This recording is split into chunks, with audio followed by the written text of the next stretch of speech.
नमस्कार दर्शकों, मैं मदन तिवारी।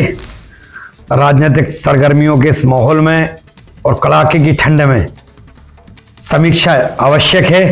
और जब हमारी जनप्रतिनिधियों से चर्चा होती है तो जनप्रतिनिधि बड़े गर्म मिजाज के चलते स्पष्ट तौर पर कह देते कि हमें चारों सीटें जीतना है, हमें चारों सीटों पर हमें पताका फहराना है और भारतीय जनता पार्टी की सरकार बनाना है। तो ये बात बोली किसने है? ये बोली है नरसिंहपुर के विधायक जालम सिंह पटेल, जो पूर्व मंत्री भी रहे हैं भारतीय जनता पार्टी की पिछली सरकार में। तो उन्होंने उनके वक्तव्य सुनिए। वो कहते हैं कि हमारी रणनीति जारी है और हम चारों सीटों पर बीजेपी के विधायक लेकर आएंगे और बीजेपी ही मध्य प्रदेश में सरकार बनाइए। तो क्या होगी उनकी रणनीति, क्या होगा उनका ऐसा समीकरण कैसे सेट करने जा रहे हैं? तो इन पर भी उनसे चर्चाओं का दौर जारी है। लेकिन आप जानते हैं कि जनप्रतिनिधि होते हैं और वो अपने किसी भी प्रकार के जो समीकरण हैं वो जनता के सामने प्रस्तुत नहीं करते हैं, आपके हमारे सामने भी प्रस्तुत नहीं करते हैं। और उनके अंदरूनी समीकरण जारी रहते हैं और लगातार प्रयास करते हैं कि हम अधिक से अधिक जनता का आशीर्वाद प्राप्त करें। तो यही कुछ बोले जालम सिंह पटेल। सुनिए क्या बोला जालम सिंह पटेल ने। थोड़ी खटास हो गई थी, 3 हार गए थे। हम लोग 4 के 4 जीतने वाले।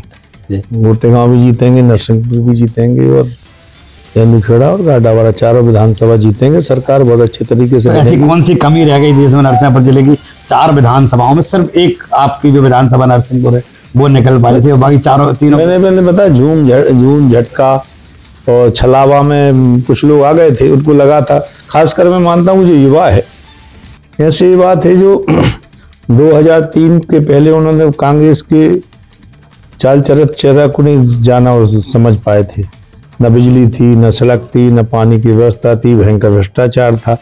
2003 के आसपास जो उसके बाद में जो बच्चे पैदा हुए, जो अभी वोटर हो गए थे पिछले बार, वो कांग्रेस को नजदीकी से नहीं जानते थे। उन्होंने जो वादे किए थे वो सोच रहे यार भाजपा वादे नहीं कर रही और कांग्रेस ने तो अच्छे वादे किए हैं, क्योंकि हमारी सरकार थी, हम क्या वादे करेंगे? हम तो लगातार काम करने वाले लोग हैं और 24 घंटे काम करने वाले लोग हैं। उस प्रकार से उनको लगा कि नहीं ये सही है।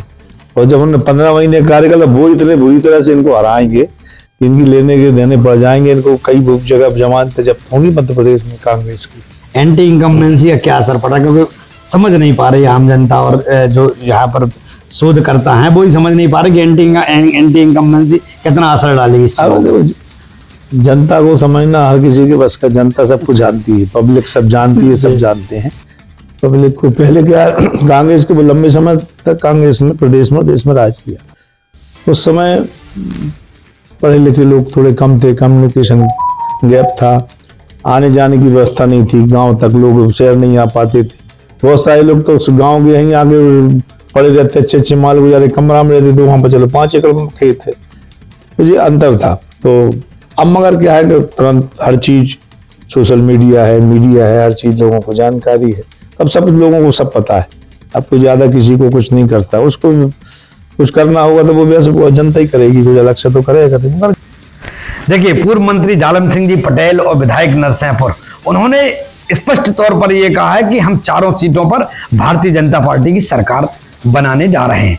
उनके विश्वास को आप एक तरफ देखिए तो वहीं आगे चल के हम बात करते हैं कि उन्होंने जब एक सवाल उनसे कांग्रेस के लेकर किया गया तो उन्होंने सीधा कांग्रेस को कटघरे में खड़ा करके कि झूठी, बेईमान और झूठे वादा करने वाली कांग्रेस पार्टी, और उन्होंने उस पर उन्होंने स्पष्ट टिप्पणी करते हुए कहा कि उन्होंने इतने वादे कर दिए थे, इतनी ऐसी स्थितियां उन्होंने बना दी थी जिसके कारण नरसिंहपुर जिले में 3 सीट जो है वो हमारी खटाई में चली गई थी और कहीं ना कहीं 3 सीटों पर कांग्रेस ने विजय हासिल की थी और 1 सीट पर उन्होंने विजय हासिल की थी। लेकिन अब उनका मानना है कि वो नरसिंहपुर जिले में चारों सीटों पर अपने बीजेपी के विधायकों को ही जिता कर ला रहे हैं और प्रदेश में अपनी सरकार बना रहे हैं। इसके लिए उन्होंने रणनीति तैयार कर ली। उन्होंने का कहना है कि जो भी विकास हुए हैं वो सिर्फ भारतीय जनता पार्टी की सरकार में हुए। सुनिए उनकी ही जवानी।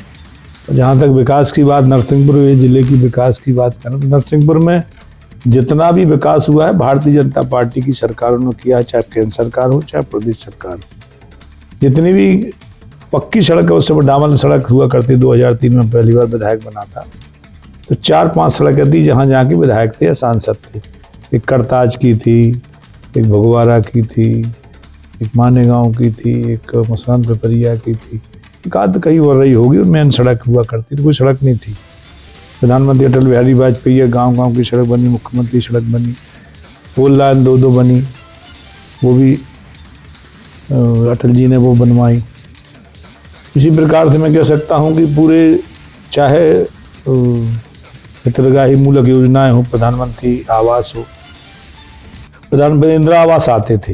इंदिरा आवास में मात्र जब मैं 2003 में विधायक पहली बार बना था, मात्र पूरे जिले के लिए 1600 आए थे। तो 1600 में जोड़ लो, 1000 गांव में कितने मकान पड़े हैं, 1100 मकान शहर में तो आते ही नहीं थे। तो आज की स्थिति में लगभग मैं कह सकता हूँ कि 80% पक्के मकान शहर में 2.5 लाख, गांव में 1.5 लाख की राशि दी जा रही। शौचालय हैं, उज्ज्वला योजना का लाभ है, जितनी सरकार की इतनी किसानों को बिना ब्याज का कर्ज 2003 के पहले 24% तक ब्याज लगता था, दंड ब्याज जोड़े। ये भूमि विकास बैंक थी, भूमि विकास बैंक की थी, वो बंद की हमारी सरकार ने, उसमें हर 6 महीने में चक्रवृद्धि ब्याज लगता था। हम बिना ब्याज का कर्ज दे रहे हैं। फिर 15 महीने तक जो कांग्रेस की सरकार रही, उन्होंने संबल कार्ड बंद कर दिए। हमने संबल कार्ड के माध्यम से 2 लाख 4 लाख की मजदूरों के लिए मृत्यु होने पर 16,000 की प्रसव पर 100 रुपये महीना बिजली का बिल, तो बाकी सारी शादी में 51,000 की राशि बेटियों को देने का काम, इस बार 55,000 की राशि दे रहे हैं। देखिए विधायक जी श्री जालम सिंह पटेल ने स्पष्ट तौर पर यह बात कही है कि कहीं ना कहीं उनके रणनीतिकार वो लगातार सक्रिय हो चुके हैं और वो चारों सीटों पर विधायक अपने लेकर आने वाले हैं और सरकार बनाएंगे। तो आने वाला वक्त ही बताएगा कि किसको जनता मत देती है, किसको मत रूपी आशीर्वाद देती है। और जनता का भी ये मानना कहीं ना कहीं कि हम अब ऐसे प्रत्याशी को जिताना चाहेंगे, ऐसे व्यक्ति को जिताना चाहेंगे क्षेत्रीय विकास के लिए समर्पित रहा हो, समर्पित रहे।